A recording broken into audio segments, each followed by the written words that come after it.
आवाज़ 24 न्यूज़ की ओर से एक विशेष खबर। हॉस्पिटल चौक से सिरमौर चौक गुलाब मार्ग के नाम से कहलाता है। इस मार्ग में 3 वार्ड की सीमाएं आती हैं। विंध्य का प्रमुख सुपर स्पेशलिटी हॉस्पिटल इसी मार्ग में है और संजय गांधी हॉस्पिटल के लिए भी यह मुख्य मार्ग है।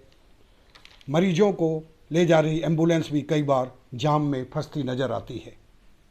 सड़क के दोनों ओर से बनी दुकानें व मकान इस मुख्य मार्ग को अवरुद्ध करते हैं, जिस कारण दिन में कई बार जाम की स्थितियां निर्मित हो जाती हैं।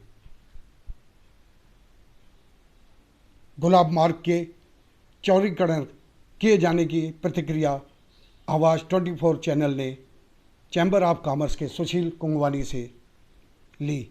इस बाबत उन्होंने कहा, ट्रैफिक जाम होता है अक्सर, ख़ास तौर से सिरमौर चौराहे से आइए तो दरगाह के बाद, दरगाह तक तो फिर भी ठीक है, यहाँ खुला है, चौड़ाई ठीक है, पर दरगाह के बाद वहाँ काफ़ी सकरा हो जाता है, जिसकी वजह से आवागमन में निश्चित तौर से व्यवधान होता है, परेशान होते हैं। और विशेष तौर से हमने ये भी महसूस किया है कि एम्बुलेंस जो है, जो सीरियस मरीज को लेकर के भी निकलती हैं, वो भी उस जाम में या उसमें स्पीड उनकी कम हो जाती है। वार्ड 23 के पूर्व पार्षद अकरम अंसारी बबलू भी इस मार्ग के अतिक्रमण हटाए जाने पर सहमत हैं। वे कहते हैं, जिनकी इस क्षेत्र में कब्जा किए हुए मकान या दुकानें हैं, उन्हें बिल्कुल हटाना चाहिए और उन पर जो भी उचित कार्रवाई हो वो होनी चाहिए, ताकि इस मार्ग में हो रहे यातायात के प्रभाव से लोगों को राहत मिल सके और वे आराम से अपने हॉस्पिटल, अपने मरीज को ले जा सकें।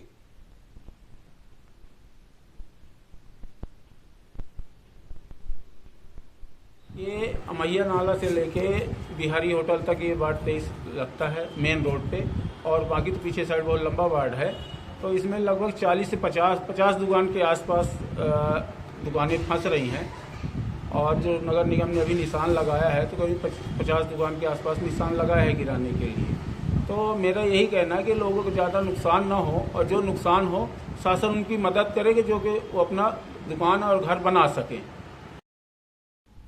वार्ड 22 के पार्षद पूजा सिंह के पति प्रमोद सिंह ने भी इस वार्ड में आने वाले प्रभावित दुकानों की चर्चा आवाज़ 24 न्यूज़ चैनल से की। आपने कहा कि इस बाबत नगर निगम ने सबको नोटिस दे दिया है और इस पर कार्यवाही 3 से 4 महीने में होने वाली है। जो भी इस क्षेत्र में अतिक्रमण किए हुए दुकानें या मकान हैं, उनको चिन्हित किया जा रहा है और उनको नोटिस भी दे दी गई है। उन पर शीघ्र कार्यवाही होगी।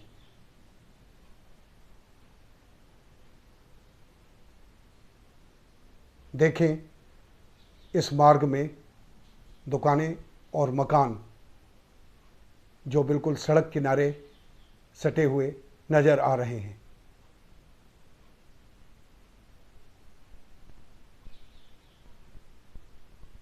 नगर निगम को या मध्य प्रदेश शासन को जिनकी दुकान अगर गिरा रहे हैं तो उनको कहीं दुकान देना चाहिए, या तो कहीं जगह देना चाहिए कि वो दुकान बना सकें, अपना रोजगार धंधा पेट पालने के लिए चला सकें। उनकी कहीं ना कहीं व्यवस्था उनको करके देना चाहिए। रोड में मेन संजय गांधी अस्पताल, सुपर स्पेशलिस्ट पड़ती हैं और एम्बुलेंस निकलती हैं, तो कभी कभी दिन में 3 बार 4 बार जाम लगता है। तो चौड़ीकरण होना चाहिए, लेकिन बशर्ते कि लोगों को दिक्कत ना हो, नुकसान ना हो, सरकार उनकी व्यवस्था करके दे। इंक्रोचमेंट है, मैं तो ये भी कहूँगा कि इंक्रोचमेंट जिनका भी है, उसमें उनको, उन व्यापारियों को या जिनका भी हिस्सा है, रहाइश है या जैसा भी है, तो उनको भी इसमें कोऑपरेट करना चाहिए। इससे इस क्षेत्र में, मतलब सिरमौर चौराहे से लेकर के अस्पताल चौराहे के क्षेत्र में व्यापार में भी काफ़ी फर्क पड़ेगा। अपन को भी ऐसी जानकारी मिली है कि मास्टर प्लान के तहत ये कार्य हो रहे हैं, और सिरमौर चौराहे से हॉस्पिटल चौराहे के बीच जो भी अतिक्रमण है उनको हटाने की नोटिस दी गई है।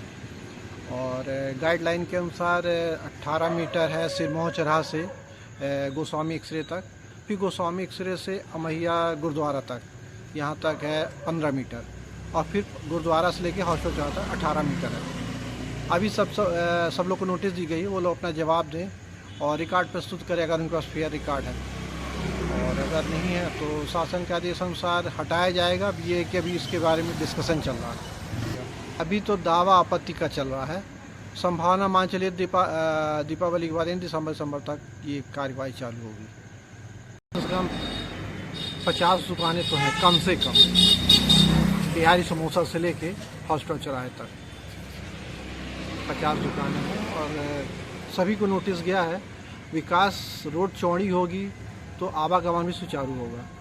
जाम बहुत लगता है और काफ़ी चीज़ें प्रभावित होती हैं, लेकिन गाइडलाइन के अनुसार जो लीगल है उस पर कार्रवाई होगी, और जिनके पास रिकॉर्ड नहीं है तो निश्चित है कि उनका आक्रमण हटाया जाएगा।